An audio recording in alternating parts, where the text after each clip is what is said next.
Alright guys, here we are back on NR2003 today, and today I've got another little tutorial for you about how I like to set up my wheel and its calibration with the degrees of rotation.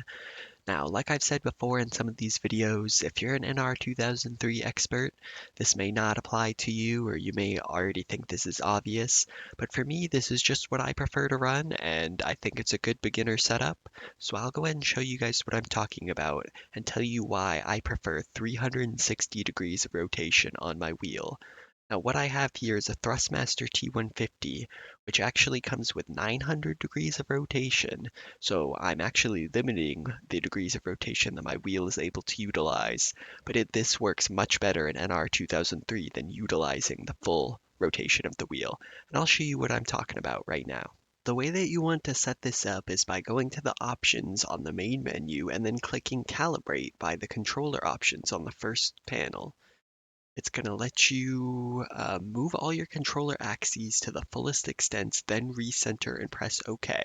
So we'll do our pedals by pushing them all the way down, but on the controller, which is the wheel, I don't believe that you should turn this to its fullest extent because it is 900 degrees of rotation and that is not represented well in NR2003.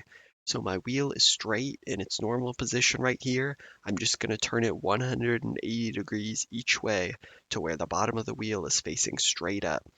And I'm going to do the same the other way. And then I'm going to return it to the middle, and that's going to set up 360 degrees of rotation. Alright, so now that we've calibrated the wheel to 360 degrees, let's take a look and see what this looks like within the sim.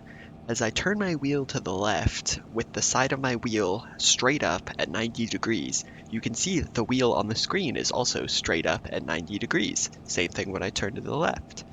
Now this is pretty much one-to-one control throughout the full range of motion of the wheel in the sim until we get almost to the end of full lock here. You can see it kind of cuts out before my wheel is exactly at 360 degrees. I'm not too concerned about that because you should never be turning your car this far, and if you are, you need to slow down or change your setup. So with this range of motion, we're able to make quick movements, we're able to respond to everything the car's throwing to us, and I'll show you an example of one turn at the rock.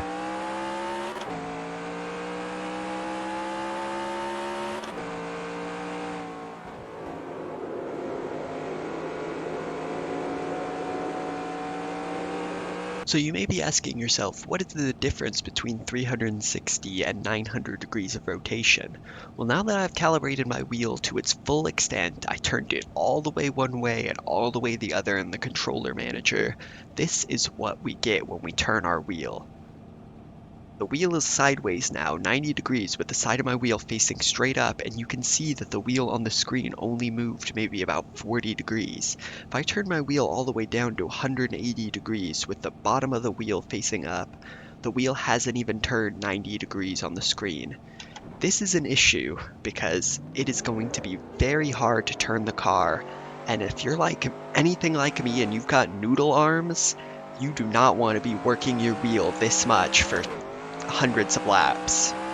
And I'll show you what I'm talking about here in turn 3. So you see I've got to saw my wheel over to the left just to get the wheel to move at all on the screen. And man, I tell you, when you're a weakling like me, that is not a good thing. Alright, so I hope you guys enjoyed that video. Just a little bit of a tutorial on my end, maybe if you're new to NR2003 and wondering what degrees of rotation you should use. Anybody who's been playing for a while probably already has settings that they're comfortable with. But anyway, if you enjoyed this video, go ahead and do me a favor and subscribe, like and comment, and I will see you in the next race.